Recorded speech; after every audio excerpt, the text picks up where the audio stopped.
دوستو یاد رکھنا، تگڑا اور مضبوط جوان پتہ کون ہوتا ہے؟ جس کی نظریں پوری طرح اس کے کنٹرول میں ہوں۔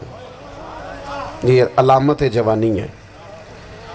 جس آدمی کا پوری طرح، دو لوگ دنیا میں کبھی کوئی کارنامہ سر انجام نہیں دے سکتے، ایک جو حرام کھاتا ہو، ایک جس کی نظر ناپاک ہو۔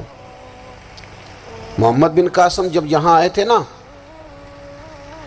تو ایک دن بڑے پریشان تھے، تو ایک بزرگ کہنے لگے آپ کیوں پریشان ہیں؟ کہنے لگے راجہ دہر سے مقابلہ ہے اور ہماری فوج تو سندھ کے رستے بھی نہیں جانتی، زبان بھی نہیں جانتی، لڑیں گے کیسے؟ 2-4 دن کے بعد ان بزرگوں کی دوبارہ محمد بن قاسم سے ملاقات ہوئی تو بڑے خوش تھے۔ کہا اب آپ کیوں خوش ہیں؟ کہنے لگے وہ میرا مقابلہ نہیں کر سکتا، میں نے تحقیق کر لی ہے۔ کہا کیوں؟ کہنے لگے نظر کا گندہ ہے، اور جو نظر کے گندے ہوتے ہیں وہ میدانوں میں ٹھہرا نہیں کرتے۔ میدان کے لیے نکلنے کے لیے پاک جوانی کی ضرورت ہوتی، تطہیر مزاج ہونا ضروری ہوتا ہے، پاکیزہ افکار اور سچی اور سچی ستھری سوچوں کا ہونا ضروری ہوتا ہے۔ اس لیے فرمایا کہ میرا مقابلہ نہیں کر سکتا۔ حضرت عبداللہ ابن حذافہ کمرے میں تھے تو وزیر کی بیٹی اندر سجی سنوری پہنچ گئی۔ جیسے ہی آپ نے اس کفر کی چال کو دیکھا تو تیمم کر کے نفل شروع کیے۔ وہ ساری رات بیٹھی رہی، رب کا بندہ ساری رات عبادت کرتا رہا۔ عبادت بڑا سہارا ہے، مصلی بڑا سہارا ہے اللہ کے بندوں۔ صبح دروازہ کھولا، وزیر نے اپنی بچی سے پوچھنا چاہتا تھا رزلٹ کیا نکلا، تو وہ کہنے لگی پیچھے ہٹ جا، اب تیرا میرا تعلق کوئی نہیں، میں نے نبی پاک کا کلمہ پڑھ لیا۔ اس نے کہا میں نے بھی زمانہ دیکھا ہے، پر یہ کیا لوگ ہیں، کستوری کے بنے ہوئے،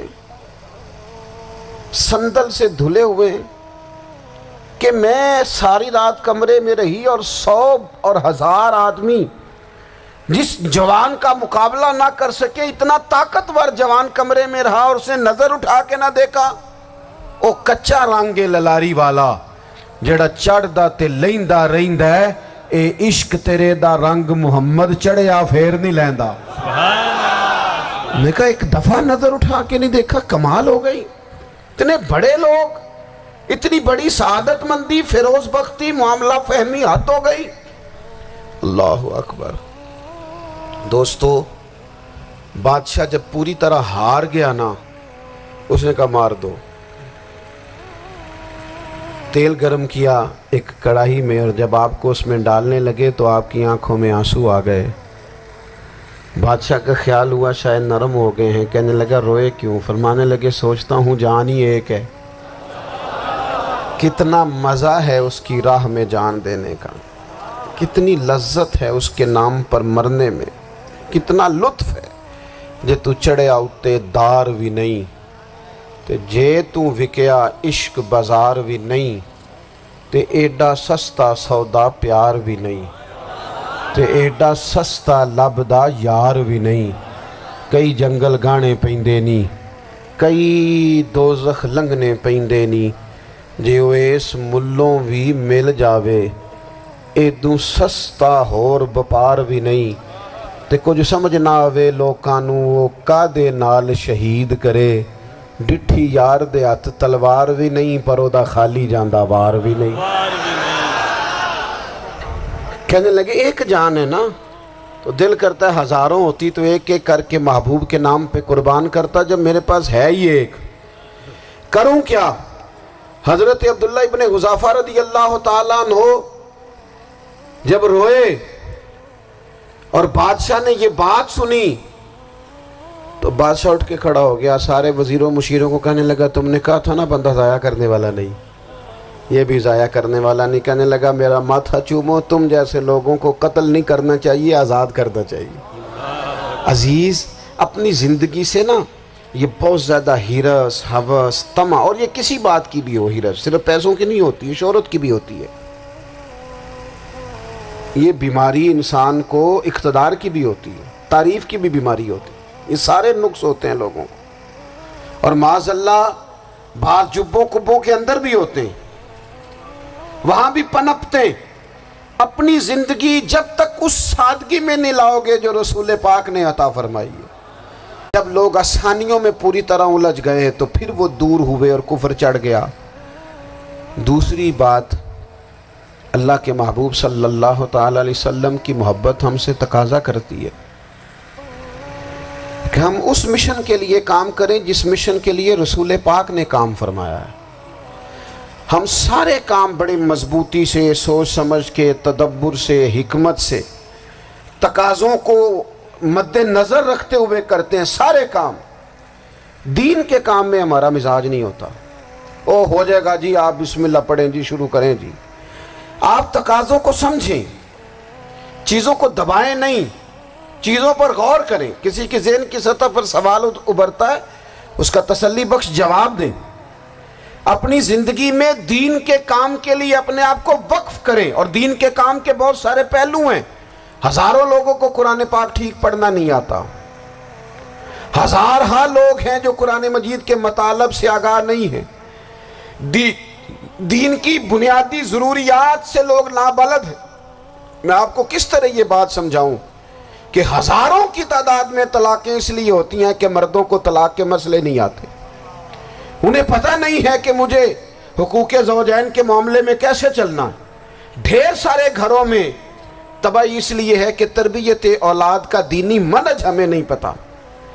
اپنا حصہ ملائیں دین کے کام میں۔ ایک آدمی کو اگر تو نمازی کرنے میں کامیاب ہو گیا، تیری زندگی بدل گئی۔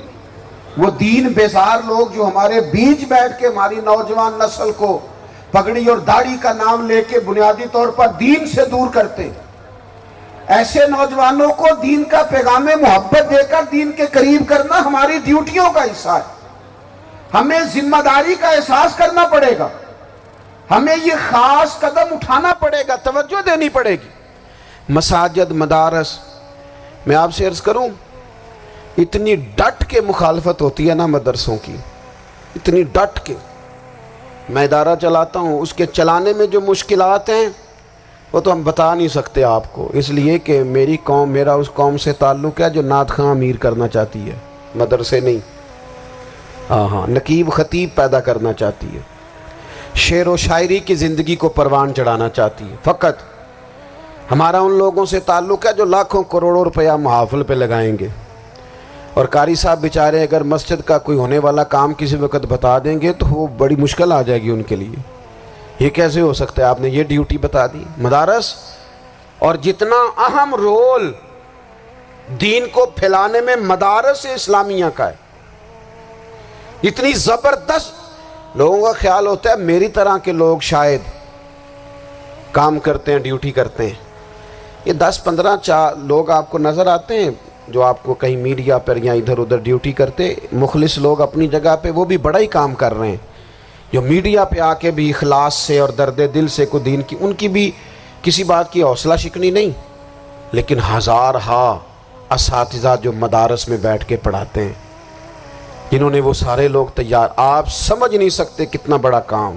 حفظ کا استاد جو ہوتا ہے نا، اس کی ڈیوٹی 24 گھنٹے ہوتی ہے، فجر سے پہلے، اور اس نے بچوں کو اٹھانا ہے۔ تنخواہ تو ہم انہیں دینا نہیں نہ چاہتے جی، تنخواہ نہیں دے دی انہوں نے، ہمیں مولوی امیر نہ ہو جانا۔ مولوی نو تے سوٹ بھی 27ویں والی رات دے ہے تاکہ کدھر سوان کے عید والے دن پا نہ لوے، چونکہ 27ویں تو بعد تے درزی پھڑتا ہی کوئی نہیں، کیوں حضرت؟ ایسا ہی ہے نا، اس وقت تو نہیں نہ لیتا۔ تو ہم چاہتے ہیں مولوی ہماری مرضی کے ہماری طرح کا سوٹ نہ پہن لے۔ مدارس کی مضبوطی، آپ یہ دیکھ لیں، یہ صلاح الدین ایوبی کا تعلق بھلا کس چیز سے تھا؟